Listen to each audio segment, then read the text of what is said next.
Quelqu'un, Tamara? Là, tiens-toi. Mais je suis avec toi. Alors, non, je peux aller avec toi. Voilà. Tu fais les deux? Vas-y, Patrick. Des fois, on se retrouve dans la situation où on a des écarts d'âge très grands et nos enfants, en fait, c'est très difficile d'arriver à les rejoindre parce qu'on aura peut-être des 4-5 ans avec des 12 ans dans la même équipe. Et donc, comment faire pour que tout le monde puisse, en fait, trouver leur place? Le plus gros défi, c'est souvent les plus grands.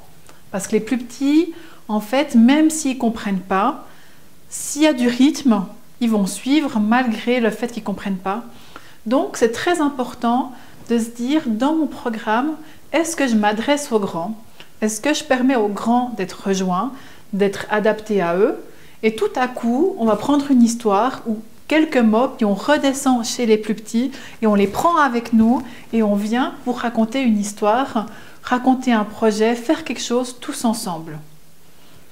On peut aussi utiliser les grands en leur donnant des responsabilités, en les valorisant, en leur demandant d'aider les plus petits, mais aussi en leur disant « tu as un rôle à jouer, tu as un exemple pour ces plus petits ». Et on peut même aussi des fois les mettre par équipe de grands avec petits, puis leur dire « tu es responsable de ce petit », ou alors s'il y a des grands qui sont plus proches de certains petits ou des petits qui sont plus proches de certains grands, leur permettre de rester ensemble pour former une petite équipe et leur dire ben ça c'est vous êtes une équipe et vous devez travailler ensemble.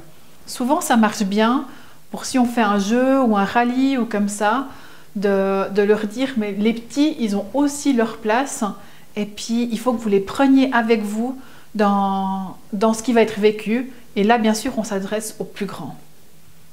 Et pour finir, il ne faut pas avoir peur de séparer les groupes, même s'ils restent ensemble dans la même pièce.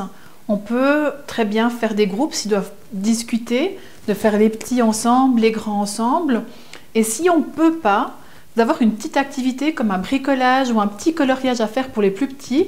Et les plus petits s'occupent tout simplement à côté pendant qu'on a une discussion avec les plus grands.